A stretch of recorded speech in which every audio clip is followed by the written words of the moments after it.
जिन मृत पूर्वजों की आत्मा जन्म ले चुकी है उनके लिए भी क्या श्राद्ध या तर्पण किया जाता है? गीता प्रेस गोरखपुर के कल्याण अंक में सत्य घटना छपी हुई है। मैं वहां से आपको बता रहा हूँ कि इसी तरह का प्रश्न शिष्य ने गुरु से किया कि क्या ये करना चाहिए, ये मिलता है।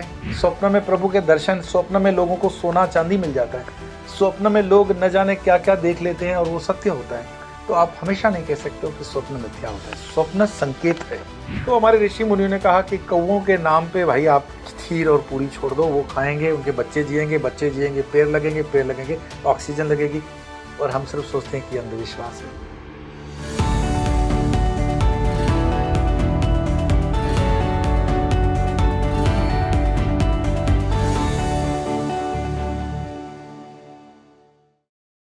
साल में आने वाला ये पितृपक्ष बहुत ज़्यादा इम्पोर्टेंस रखता है हमारी लाइफ में। सिर्फ रिचुअल वाइज नहीं बल्कि हमारी ज़िंदगी से जुड़ा हुआ ये एक ऐसा महीना है जब हम अपने पितरों का तर्पण करते हैं, श्राद्ध करते हैं, उन्हें याद करते हैं और उनकी मुक्ति की कामना करते हैं। ये पितृपक्ष इतना ज़रूरी क्यों है, आज के पॉडकास्ट में हम इसी पर बात करेंगे। साथ ही उन रिचुअल्स पे भी बात करेंगे जो कि सिर्फ रिवाज नहीं है बल्कि हमारे जीवन में बहुत बड़ा बदलाव भी लेकर आते हैं। तो इस पर बात करने के लिए इस पॉडकास्ट में मेरे साथ जुड़ रहे हैं स्वामी योग। बहुत बहुत स्वागत है स्वामी जी। बहुत बहुत धन्यवाद आपका भी। नमो नारायण। स्वामी जी, श्राद्ध को अगर मैं कहूँ कि आप परिभाषित करें तो क्या परिभाषा है श्राद्ध की? श्राद्ध जिस धातु से बना हुआ शब्द है उसमें श्रद्धा प्रोमिनेंट दिखती है। तो श्राद्ध, इट इज ऑब्वियस कि श्रद्धा बिना नहीं करना चाहिए, और जितनी श्रद्धा आपकी है उतना श्राद्ध कर देना चाहिए। तो मिनिमम हमारे पुराण में जो व्यवस्था दी गई है, कम से कम जल का हम तर्पण करते हैं। देखा है गंगा जी में खड़े रह के तर्पण करते हैं, कितना सस्ता, सुगम, सुंदर, टिकाऊ है। आप जल से तर्पण कर सकते हो। लेकिन अपने पितरों को अगर तृप्त करना हो तो जैसे ये बादों का महीना आ रहा है, तो हम नहीं जानते हैं हमारे कितने पितृ हैं, हमारे से छूट गया है, काफी हम मॉड हो गए। अगर पॉसिबल हो तो रोज बादों के ये 15 दिन के जो श्राद्ध है, एकम से लेके अमावस्या तक, जल में थोड़े से काले तिल मिला करके लोटे से आप सर्व पितृभ्यो नमः करके सर्व पितरों के निमित्त बोल दो। आप इंग्लिश में भी बोल दोगे, वो समझ जाएंगे। अगर आपको प्रॉब्लम है कहीं विदेश में तो एटलीस्ट सर्व पितरों के लिए मैं ये तर्पण दे रहा हूँ। इसको हम पीपल पे भी दे सकते हैं, किसी जलाशय पे भी दे सकते हैं, नदी पे भी दे सकते हैं, इंक्लूडिंग शिवलिंग जो होते हैं, शिव मंदिर गए और लिंगम पर अभिषेक की तरह उसको चढ़ा सकते हैं। और जब आप रुद्र अभिषेक वगैरह करते हो तो उसमें भी थोड़े से काले तिल अपने पितरों के निमित्त चढ़ा सकते हो, तो उनसे उनकी तृप्ति होती है। और ये मानना पड़ेगा, मैं पिछले दिनों मेरे काफ़ी अच्छे, मैंने आपको जो इंसिडेंट बताया कामाख्या पुत्री का, तो वहाँ पर उन्होंने कहा कि जो सीकर्स आ रहे हैं मैं उनको गाइड करूँ। तो उनके पास जो कंसल्ट लेने वाले होते हैं वो अंग्रेज़ भी होते हैं, भारतीय भी हैं। तो जगह तो अमेरिका की है, मैं बिल्कुल प्रैक्टिकल बता रहा हूँ। एक जगह के अंदर अंग्रेज का बूथ है। भाई मरेगा अंग्रेज तो अंग्रेज भी तो मरना है, लेकिन उनके पुराण में ये व्यवस्था नहीं है, रीबर्थ नहीं है। रीबर्थ सनातन ने दिया। उसका रीजन ये है कि हमारी हजारों साल की परंपरा में हमने जाना कि कर्म के सिद्धांत से जन्म मरण होता है। ऐसा नहीं होगा एक बार मर गए फिर उसको बस खत्म हो गया तो उसका अकाउंट जब लास्ट में होगा, ऐसा नहीं होता है। तो वो बताती हैं कि कैसे उनके, क्योंकि वो पितरों में वो भी मानते हैं एक दिन, जो हर धर्म में एक दिन पितरों के लिए है व्यवस्था, पर जिस तरह से हम व्यवस्था करते हैं वो पितरों को संतुष्ट करती है। और आप देखते हो कि हमारे कोई भी मंगल कार्य भी होते हैं तो हम पितरों को पहले नमन करते हैं। तो it has got a significance भी है, इम्पोर्टेंस भी है, और ये करना चाहिए मुझे लगता है।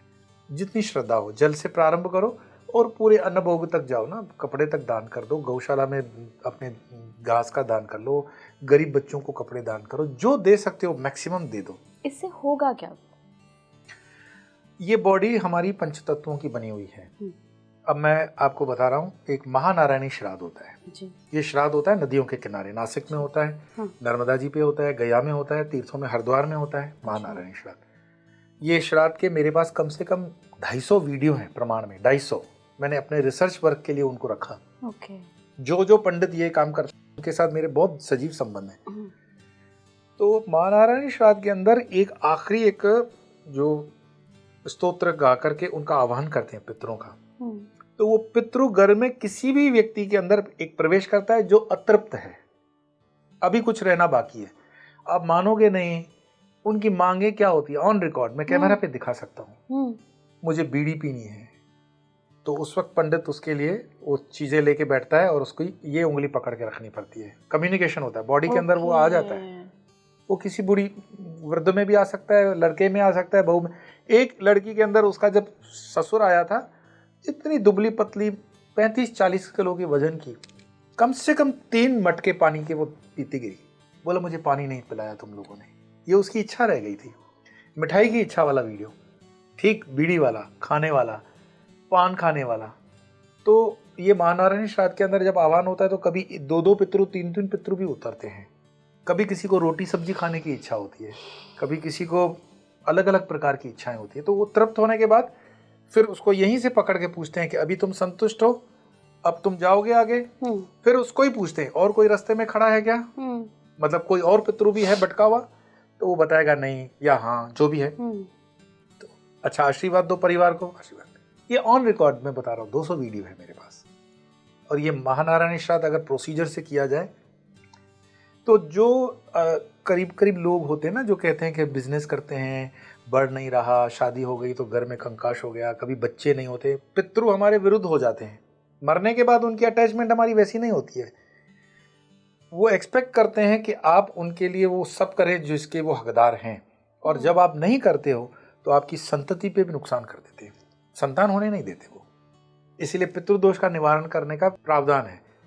लेकिन आजकल क्या है, इसकी भी मार्केट ऐसी हो गई कि इसको महंगा कर दिया गया। हालांकि सामग्री भी महंगी है, पंडित की भी दिहाड़ी महंगी है, बट करने वाले कितना मन लगा के करते हैं, उसकी ऑथेंटिसिटी आपको देखनी पड़ेगी, परखनी पड़ेगी। लेकिन ऑथेंटिसिटी से करो, उसका असर आता है। जिन मृत पूर्वजों की आत्मा जन्म ले चुकी है, किसी शरीर में आ गई है, उनके लिए भी क्या श्राद्ध या तर्पण किया जाता है? कभी कभी आप चलते हो तो आपको अनायास एक इच्छा होती है, आज पानी पूरी खाने का मन हो रहा है ना? कभी रसगुल्ला, बहुत कॉमन है, कॉमन चीजें है ना। क्योंकि आपको देखकर मुझे लग रहा है कि पानी पूरी रसगुल्ले बोलने से थोड़ा सा बात समझ में आ जाएगी। गीता प्रेस गोरखपुर के कल्याण अंक में सत्य घटना छपी हुई है, मैं वहां से आपको बता रहा हूँ कि इसी तरह का प्रश्न शिष्य ने गुरु से किया कि क्या ये करना चाहिए, ये मिलता है? तो ठीक है, इसका मैं उत्तर दूंगा, चलो। तो मैं भूख लगी है? बोले हाँ भूख तो लगी है, और मुझे लगता है कि अगर रसगुल्ले मिल जाए मजा आ जाए।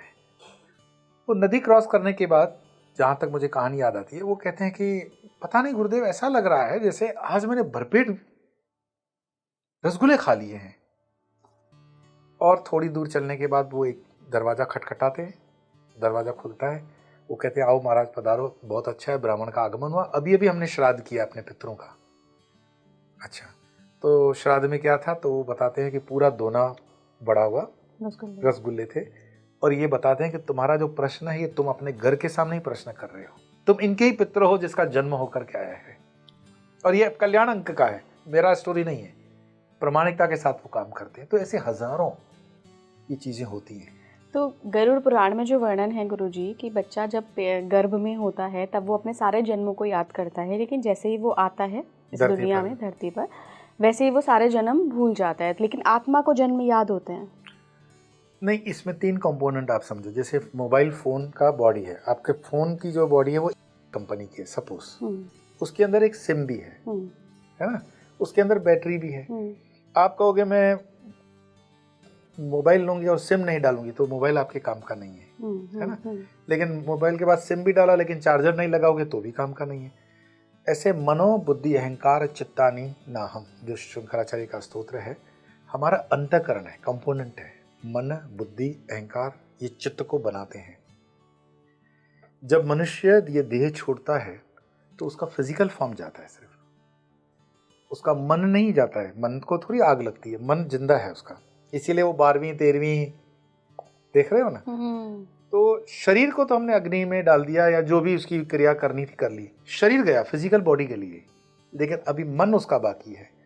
और मन के ऊपर जो उसका सुपर इंटेलेक्चुअल हम आत्मा ही ले लें, आत्मा निरपेक्ष भाव से विटनेसिंग है, आत्मा इन्वॉल्व नहीं होती है, लेकिन मन उसके साथ जहाँ जहाँ आत्मा जन्म लेती है वो मन चलता रहता है, पूर्व के संस्कार लेते ही चलता है।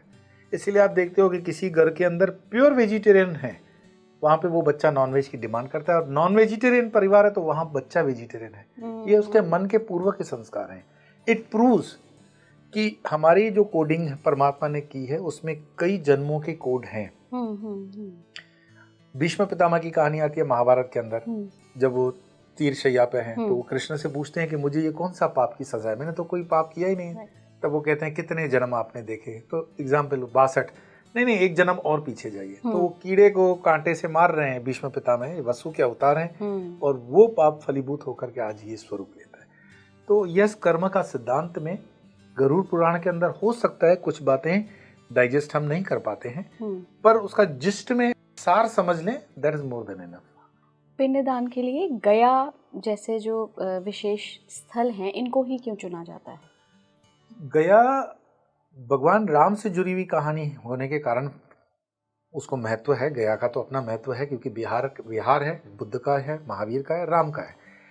पर पिंडदान हर तीर्थ में होता है, और तीर्थ किसको कहते हैं?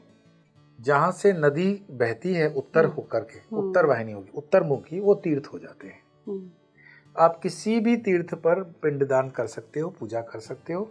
जब तीर्थ आपके पास ना हो तो किसी मंदिर में कर सकते हो, न कर सको तो गौशाला पे भी कर सकते हो, पीपल के पेड़ के नीचे भी कर सकते हो। कोई वो नहीं, कंपल्शन इसमें ऐसा कुछ नहीं है, पितरों का आप कहीं पे भी कर सकते हो। नारायण बलि का क्या कॉन्सेप्ट है? मैंने वही बताया आपको, माँ नारायण जो श्राद्ध, नारायणी श्राद्ध होता है ना, ये नारायण बलि श्राद्ध होता है। तो वो हरिद्वार के अंदर तो वो शिलाई है नारायण बलि की, वो लोग जाते हैं और पूजा करके उसको फर्क पड़ जाता है। जो अतृप्त, मैंने कहा, इच्छाएं रह जाती है हमारे पूर्वजों की, तो वो नारायण बलि में, नारायण, क्योंकि अंतत गोत्वा तो गंतव्य सबका वहीं पहुंचाना है, लेकिन वो इच्छाएं की वजह से वो अभी भी नीचे के लोकों में ट्रैवल कर रहा है, तो उसको ऊपर लेना है, उसकी अपने गंतव्य तक पहुंचाना, या फिर उसको आगे प्रमोट हो जाए। किसी छोटी इच्छा के कारण भटकता रहे तो ये उसकी भी गति को नहीं फायदा है, और परिवार के गति को भी फायदा ना है। नारायण बलि कौन करते हैं? कि जिनके परिवारों में कोई कंसल्ट करते हैं, देर सवेर उनको पता पड़ जाता है कि ये फॉल्ट है, तो वो नारायण बलि कराते हैं। जीवन में जिनके मतलब संभव हो तो एक बार सर्व पितरों की एक बार नारायण बलि करवा देनी चाहिए। श्राद्ध, नारायण बलि श्राद्ध होता है, थोड़ा महंगा होता है, क्योंकि आप सभी पितरों का कर रहे हो, यज्ञ होगा, ये होगा, तो थोड़ा खर्चा जरूर होता है, लेकिन उससे सर्व पितरों संतुष्ट हो जाते हैं। ये आपको प्रमाणित भी वो कर देगा, करवाने वाला अगर जेन्युइन है तो कर देगा। करवाना चाहिए ताकि परिवार का कोई पितृ, यही पितृ, मैं, क्योंकि ये लंबी बात हो जाएगी, यही पितृ जिसको हम डीएनए बोलते हैं, ये पितृ हमारे डीएनए के माध्यम से हमारे अंदर बसते हैं। तो जो डीएनए फॉल्ट होता है ना, कई लोग पूछते हैं कि हमारे परिवार में ऑटिस्टिक बच्चा कैसे पैदा हो गया। सपोज करो दोनों हस्बैंड वाइफ डॉक्टर हैं, अब दोनों, मैं अपना नाम न लेकर के केस बताता हूँ, दोनों मॉड हैं, दोनों इंग्लिश एजुकेटेड हैं, उन्होंने भगवानों की पूजा बंद कर दी, भगवान तो सब मिथ है, कुछ नहीं है, एथियस्ट का टाइप हो गए, हाँ खाओ पियो मौज करो, पितृ का कोई लेना देना नहीं है, कोई तीज त्योहार का है नहीं, बहुत अच्छी मेडिकल की प्रैक्टिस सूरत के अंदर, लेकिन बच्चा ऑटिस्टिक हो गया। तो जो मेडिसिन के अंदर दवाइयाँ करवा सकते थे करवा दी उन्होंने, थोड़ा परिचय था तो इसीलिए एक दिन आए। अब बच्चा तो ऑलरेडी 4-5 साल का हो चुका था, तो उन्होंने पूछा कि आपका क्या कहना है। मैंने कहा ये हम तो कर्म से जोड़ करके देखते हैं, और आप मुझ पर इसीलिए आप मुझे सुनेंगे क्योंकि I am coming from the जहाँ पर मुझे ज्ञान विज्ञान सबका पता है, इंजीनियरिंग में मेरे स्टूडेंट्स हैं, IAS IPS के मेरे परिचय, तो आई नो, मैं मानता हूँ ये डीएनए के फॉल्ट के कारण हमारे ही घर में संततियाँ पैदा होती है। जिन पितरों को आप वैसे संतुष्ट नहीं कर रहे हो वैसे संतुष्ट करवाएगा, आपको डिफॉल्ट सेवा करनी पड़ रही है। तो छूटने के छूट सकते थे, सिंपल श्राद्ध वगैरह करने से छूट सकते हो, तो क्यों परेशान करना खुद को। तो ये लाइनेज को हम डिस्टर्ब खुद करते हैं। मैं नहीं कहूँगा अंधविश्वास करो, मैं नहीं कहूँगा इन चीज़ों को पूरा मानो, मैं तो जल का ही तो उपयोग बता रहा हूँ। जल देने में आपका क्या जा रहा है, जल दे दो, गरीबों को दान दे दो। मैं ब्राह्मणों का नाम ही नहीं ले रहा हूँ, ब्राह्मणों को देने की आवश्यकता नहीं, गायों को दो, गरीब बच्चों को दो, नीडी जो लोग हैं उनको दो। अच्छा, ये एक श्राद्ध पक्ष ही क्यों बनाया, और पर्टिकुलरली इस श्राद्ध पक्ष में ही क्यों हमारे पूर्वज जो हैं वो आकर हमें सपनों के माध्यम से कोई संकेत देते हैं, याद दिलवाते हैं? मतलब एक दिन क्यों निर्धारित किया हुआ है, मतलब एक महीना? देखो, हमारे ऋषि मुनि जो थे ना, वो वैज्ञानिक रहे हैं। अभी के जो वैज्ञानिक हैं उनको मैं नमन करता हूँ, पर हमारे ऋषि मुनि बहुत सुपर्ब वैज्ञानिक थे। उन्होंने इस भारत की पृष्ठभूमि को समझा कि भारत की जो पृष्ठभूमि है, हम एग्रीकल्चरल कंट्री है। तो श्रावण मास के अंदर हमने अनाज बनाज बो लिया, ठीक है, बादों का महीना है।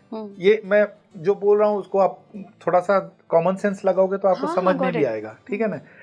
तो ये एक ऐसा समय होता है जहां पर लगभग आपके व्यवहार धीमे होते हैं, प्लस इस समय में आपको भोजन कम करना चाहिए। इसलिए नवरात्रों के व्रत भी तुरंत आ जाते हैं। आप ज्यादा खाओगे तो वात के पित्त बनेगा, तो आप कम खाओगे तो अनाज भी बचेगा, तो आप बांट भी सकते हो, आपकी घर की इकोनॉमी को वो डिस्टर्ब नहीं करता है।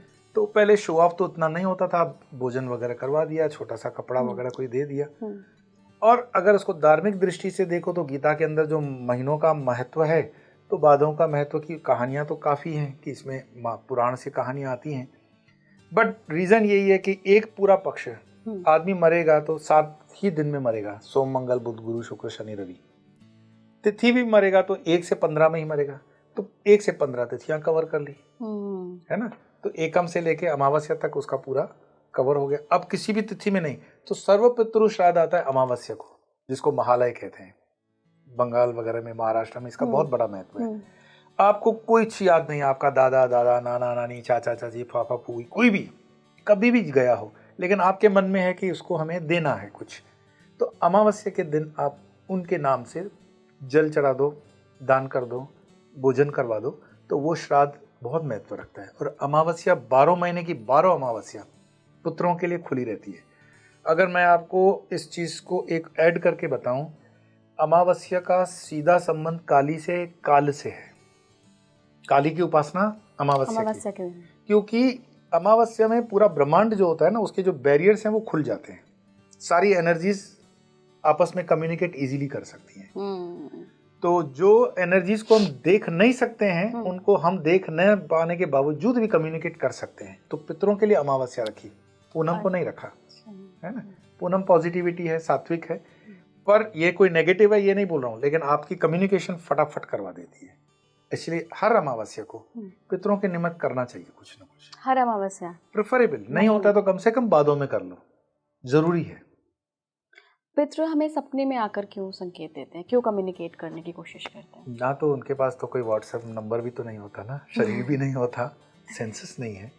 आप सोचो, जिसको शरीर नहीं है, जिसको कोई फ्रेम नहीं है, वो एक एनर्जी से ही कम्युनिकेट कर सकता है। और अगर वो आपके सामने मानो आ भी जाता है तो आप सिर्फ कभी कभी देख देते हो। मैं एग्जांपल देता हूँ, ये बिल्कुल प्रमाण के साथ है। कभी कभी अचानक से कोई न गिरने वाली चीज गिर जाती है, आप सोचते हो कुछ हवा नहीं चली, धरती नहीं, कभी चीज गिर जाती है, लेकिन उस वक्त कोई एनर्जी है जो आपसे कम्युनिकेट कर रही है, लेकिन आप उसको देख नहीं पा रहे। तो फिर वो सोचेगा कि ये तो नहीं समझ रही है, तो वो सपने के माध्यम से फिर आएगा। तो ये चीजें अगर मानो कि जनरल कैटेगरी में हम ये कहें कि वो ऐसी तरह कम्युनिकेट करेंगे, तो नहीं, हमारे पास उनको देखने के लिए वो हमारा आभा मंडल नहीं है, और उनका आभा मंडल हमसे मैच नहीं हो रहा है। तो जो मीडियम है वो स्वप्न है। स्वप्न मिथ्या नहीं है, स्वप्न मिथ्या नहीं है, स्वप्न जगत है एक। और स्वप्न में कई साइंटिस्टों को फॉर्मूलाज मिल जाती हैं, मिली हैं। स्वप्न में प्रभु के दर्शन, स्वप्न में लोगों को सोना चांदी मिल जाता है, स्वप्न में लोग न जाने क्या क्या देख लेते हैं और वो सत्य होता है। तो आप हमेशा नहीं कह सकते हो कि स्वप्न मिथ्या होता है। स्वप्न संकेत है, स्वप्न का अस्तित्व है, बशर्ते कि आप अगर उसको रीड कर सको, समझ सको, तो वो आपके लिए काम कर सकता है स्वप्न। क्या मृत पूर्वज बच्चों के रूप में भी जन्म लेते हैं? जैसा कि कहा जाता है कि यार ये तो दादाजी आ गए या ये दादी आ गई। हाँ बिल्कुल, मैंने पिछले दिनों वो इंसिडेंट गूगल पे है, फेमस है, कि गांधी जी थोड़े अलग किस्म के व्यक्ति थे। तो पूर्व जन्म में मानना न मानना उनके मन में शंका तो थी, मैं उस पर टिप्पणी नहीं करूंगा। और आखिर में वो निर्णय ले लेते हैं कि कांग्रेस की एक समिति बनाई जाएगी, जो शांति, मेरे ख्याल से नाम है, शांति जी का, आगरा का किस्सा है, उन दोनों 1940s का। तो पूरी कांग्रेस समिति कि उनके जन्म की पूर्व जन्म की जांच करती है। अब वो जब पैदा हुई है तो वो बोलती है कि ये मेरा बेटा था, ये मेरा पति है, छोटा जो अवतार है ना। बाद में जब इसको पूरा रिकन्फर्म किया जाता है तो गांधी जी को मानना पड़ता है कि यस ये सत्य है, और ये पूरा गूगल पे अवेलेबल है। गांधी एंड रीबर्थ को लेकर के आप शांति वाला करोगे तो यस हमारे परिवार के अंदर पूर्वज आते हैं, कभी दादा होते हैं, नाना होते हैं, चाचा होते हैं, चाची होते हैं, हमेशा ये। तो वो चुनते हैं हमारा घर, क्या उन्हें पता होता है उस आत्मा को, उस मृत पूर्वज की आत्मा को पता होती है कि मुझे इसके गर्भ के थ्रू अपने ही परिवार में जन्म लेना है, या ये कर्मफल होता है उस आत्मा का? नहीं, टर्म्स एंड कंडीशन तो अप्लाई होती हैं। आपके संस्कार आपके किए हुए कर्मों को मैच तो करने चाहिए ना। कई बार ऐसा देखा गया है कि जो भारतीय योगी मनीषी थे वो अंग्रेज़ों के स्वरूप में भी पैदा हुए हैं और लौटे हैं। मैं नाम लेके आपको बता सकता हूँ, ऐसा हुआ है। और कई बार कई गैर लोग भी यहाँ पर पैदा होते हैं। और जैसे ओमान के शेख का एक इंसिडेंट है, अभी वो कतर के या ओमान की इंसिडेंट है, आप गूगल करके देखेंगे। वो कहता है कि मैं यहाँ का राजा था, और वो यहाँ के एंटिक्स जमा करते रहते हैं, परचेज करते रहते हैं। अरब के हैं वो, और वो बिल्कुल अच्छे से बताते हैं कि मैं ये राजा था, नाम लेते हैं वो। तो हम ये नहीं कह सकते कि हिंदुस्तान का बच्चा कहीं बाहर नहीं जाएगा, या हिंदू के घर में मुसलमान पैदा नहीं हो सकता, या मुसलमान कई ऑन रिकॉर्ड। मेरे पास तो पूरी थीसिस की बुक्स हैं ऑफिशियल, जहाँ पर एक क्रिश्चियन बच्चा हिंदू परिवार में होता है, हिंदू वाला क्रिश्चियन में चला जाता है, मुस्लिम वाला हिंदू में चला जाता है, हिंदू वाला मुस्लिम में चला जाता है। सोल है, कहीं भी ट्रैवल, सोल है, ट्रैवल करती है। आप मानो ना मानो, that is your personal choice, पर उसका अस्तित्व है, माना जाता है। कई बार तो वो निशान लेकर पैदा होते हैं। सपोज करो किसी का मर्डर हुआ है, फायर पिस्टल से, मतलब गोली लगी है, तो बच्चे को पैदा होते ही यहाँ पर निशान पाया गया। तो जिन्होंने रिसर्च किया, मेरे पास फ्रेंच ऑथर का वो बुक है, तो वो बताते हैं कि उन्होंने कुछ 25 केसेस से स्टडी किए, तो वो प्रीवियस बर्थ के मार्क्स से लेकर पैदा हुए थे। अगर कोई चाकू से कट के मरा है तो वो निशान लेके आया है। तो ये चीज़ें होती हैं। मैं राजस्थान में, मेरी भाभी जी बताती थी एक किस्सा कि एक उनके परिवार का बच्चा 4-5 साल की उम्र में नींद में ही चिल्लाता था, अरे प्लेन गिर रहा है, प्लेन गिर रहा है, प्लेन गिर रहा है। फिर जब उन पे उन्होंने बहुत ज़्यादा पूछपरछ करनी शुरू कर दी तो उस बच्चे ने बोला एयरफोर्स का वो पायलट है, इंडियन एयरफोर्स का। अब वो बच्चा जिंदा है, बड़ा है, लेकिन उसको प्रीवियस याद नहीं है। उतने तक उसको जब तक करता था, बाद में किसी ने उनको सजेस्ट किया कि ये बच्चे को इनकरेज मत करो, वो अटक जाएगा दूसरे जन्म में। तो ये होती है चीज़ें। स्वामी जी, पितृदोष का क्या कुंडली से पता लगता है या सिम्टम्स भी होते हैं? काल सर्प दोष जिसको कहते हैं जी, तो कुंडली की अगर आप देखोगे, लग्न कुंडली जो देखोगे, तो कुंडली के लेफ्ट हैंड साइड पे जब सारे ग्रह राहु और केतु के बीच में आ जाए, अच्छा, इस तरफ, समझ गए, तो काल सर्प दोष लगा, और पितृदोष लगे। वही काल सर्प दोष पितृदोष माना जाता है, वही माना जाता है। तब उपाय कराना जरूरी है। तो काल सर्प की पूजा होती है, स्टैंडर्ड पूजा हर तीर्थ में होती है, और वो तो आजीवन कुंडली तो बदल नहीं सकते हो, तो उसके लिए जैसे बार बार हमको नहीं फोन रिचार्ज करना पड़ता है, तो मैं कहता हूँ आप अपने ही घर में बैठ करके इसको रिचार्ज कर लो। काल सर्प दोष से निवारण के लिए हर अमावस्या को थोड़ा बहुत कुछ कर सकते हो तो करो। मिनिमम बाधों की अमावस्या में आपको करना चाहिए। पितरों के निमित्त गीता का पाठ भी किया जा सकता है, कोई भी एक अध्याय पढ़ लो, पितरों के निमित्त सर अर्पण कर दो, पितरों को शांति मिलती है और उनको गति मिलती है। श्राद्ध पक्ष की और क्या क्या विशेषताएं हैं स्वामी जी? श्राद्ध पक्ष की विशेषताएं मैं आयुर्वेद के हिसाब से आपको बताऊंगा कि फिर से ऋषि हमारे कितने साइंटिस्ट थे बड़े। जब आप पितरों का जो भोजन बनाते हो तो क्या बनाते हो विशेष में? तो चावल की खीर बनती है और पूरियां बनती है और खो देते हो। आप ध्यान देना, ये साइंटिफिक के आधार पर बता रहा हूँ मैं आपको। कौवों की जो ब्रीडिंग होती है और पीपल का जो पेड़ होता है, पीपल का पेड़ कभी भी आप ऐसा नहीं है कि उसकी टहनी लगाओगे तो पीपल हो जाएगा। वो जड़क होता है, उसकी विष्ठा से वो जब निकलेगा तो बीज वो फर्टाइल होता है। पीपल नहीं, दीवारों के कोने पे वो गंदा करते हैं तो ही होता है, और वो गंदा कौन करेगा? कौवा। अच्छा, कौवों को ही क्यों खिलाओगे? तो ऋषि मुनियों ने कहा कि कौवे हमारे इस इकोलॉजी में बहुत कंट्रीब्यूट करते हैं। और फिर पौराणिक कहानी तो है ही, जो है वो तो कहानियां हैं, पर 1 मिनट के लिए कौवे को माइनस कर दो इस प्लेनेट से, तो हाथ मतलब आपके ऑक्सीजन के सोर्स बंद हो जाएंगे, सारे पीपल का फर्टिलाइजेशन बंद हो जाएगा। तो उनके जो ब्रीडिंग होती है ना, बच्चे आते हैं अंडे से बाहर, कौवों के, ये बादों में आते हैं, तो उनके बच्चों को जिंदा रहने के लिए प्रोटीन चाहिए, तो हमारे ऋषि मुनियों ने कहा कि कौवों के नाम पे भाई आप खीर और पूरी छोड़ दो, वो खाएंगे, उनके बच्चे जिएंगे, पेड़ लगेंगे, ऑक्सीजन लगेगी। और हम सिर्फ सोचते हैं कि अंधविश्वास है। हम क्यों थोड़ा सा अपने आप को कष्ट देकर समझने की, मैं हमेशा कहता हूँ लॉजिकल चलो, एनालिटिकल चलो, रीजनिंग के साथ चलो, समझ जाओगे। सनातन धर्म इतना सरल है समझना, आपके अंदर सिर्फ थोड़ा धैर्य हो समझने का। सब साइंटिफिक है, कोई अंधविश्वास नहीं। और जो अंधविश्वास है मैं उसको मुखरता से स्वीकार कर लेता हूँ कि अंधविश्वास है, पर जो नहीं है वो नहीं है। क्या पितृ बदला लेने जैसी प्रवृत्ति रखते हैं कि कुछ आपने गलती कर दी तो परेशान कर रहे हैं? देखो, एक पिता ने पूरे जीवन में संपत्ति कमाई और बेटे को दिया। सपोज करो 5 करोड़ की संपत्ति है, बाप ने बेटे को दे दी, ये तुम चला लो दुकान वुकान, मैं तो बूढ़ा हो गया। तो कम से कम पिता की एक अपेक्षा होती है कि एक डिसेंट 2 टाइम का खाना, वस्त्र उसको दे। अगर वो जीते जी भी उसको नहीं दे पाया और मरने के बाद भी आप ये मत सोचो कि हमें शरीर नहीं रहता, तो पितृ फिर जब शरीर नहीं रहा तो खाना क्या करते हैं फिर? तो वो स्मेलिंग सेंस से चलते हैं।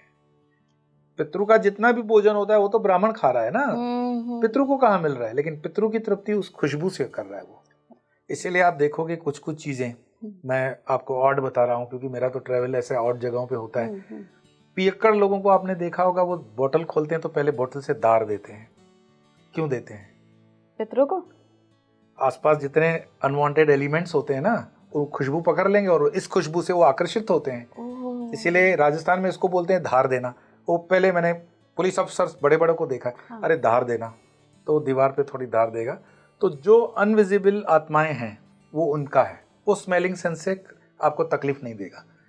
मैं आपको एक रेफरेंस ऐसा देता हूं जो पॉडकास्ट से मैच नहीं है, फिर भी आप रख लो अपने पास।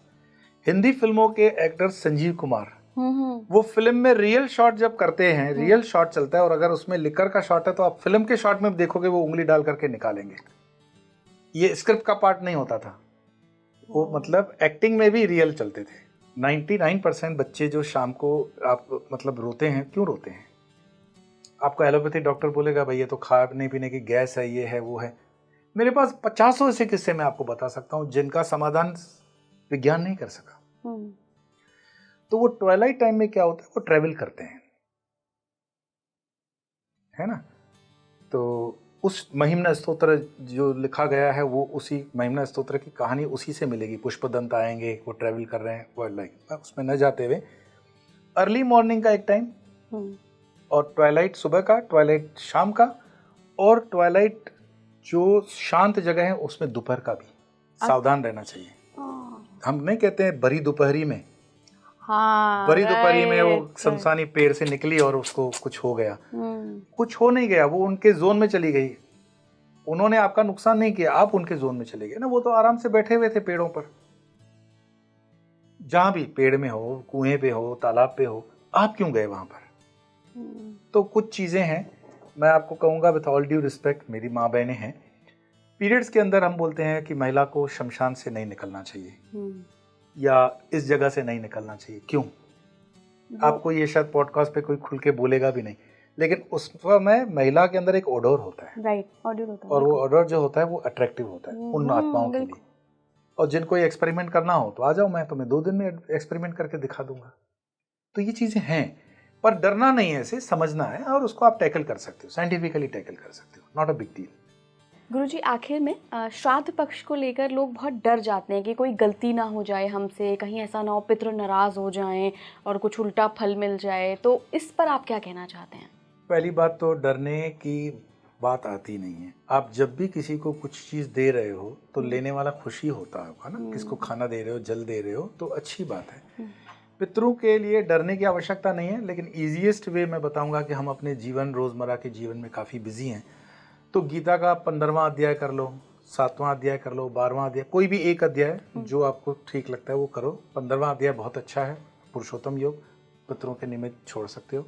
मैंने कहा कि जल का कोई खर्चा नहीं होता है, पीपल पे चढ़ा सकते हो थोड़े से काले तिल मिला करके। शिव जी पे भी जल अभिषेक पितरों के निमित्त कर सकते हो, किसी को बताने की आवश्यकता नहीं है, आपको हो जाएगा। फिर दूसरा होता है कि मछलियों को हम थोड़ा सा, घर का आटा होता है वो छोटी सी लोइयाँ बना करके मछलियों को पितरों के निमित्त खिला सकते हो। चिड़ियाएँ जो होती हैं, मतलब ये उड़ने वाले पंछी, इसको कहीं दाना दे दिया, ये बहुत महंगी चीज़ नहीं होती है। बिल्कुल। पर ऐसे रोड वगैरह पे मत डालो कि वो एक्सीडेंट में मर सकते हो पंछी। आप अच्छी जगह, कीड़ियों के लिए पीपल के नीचे, ये वो इलाज हैं। या आप अपने घर के आगे पंछियों के लिए जल छोड़ दिया, दाने की व्यवस्था कर दी, मोर देन इनफ। और बाकी तो जितना करो उतना कम। पर ये मुझे लगता है कि आप सस्ता, सुगम, सुंदर, टिकाऊ अपने पितरों के लिए कर सकते हो और पितरों आपको आशीर्वाद ही देंगे। डरने की ज़रा भी देर मतलब वो नहीं है। फिर कई स्तोत्र वगैरह हैं, उसमें आपको नहीं जाना है, मत जाओ, कोई दिक्कत नहीं। बट इतना कर सकते हो आप। और हाथ जोड़ करके एक विनीत भाव से, जिसको कहते हैं ना सात्विक भाव से प्रार्थना, दैट्स इट। बहुत बहुत धन्यवाद स्वामी जी, बहुत अच्छा गया ये पॉडकास्ट। मुझे भी बहुत अच्छा लगा आपसे बात करते हुए जी। और पुनः एक बार आपका बहुत बहुत धन्यवाद जी, आप जुड़े रहिए स्पीकिंग ट्री के साथ। नमस्कार।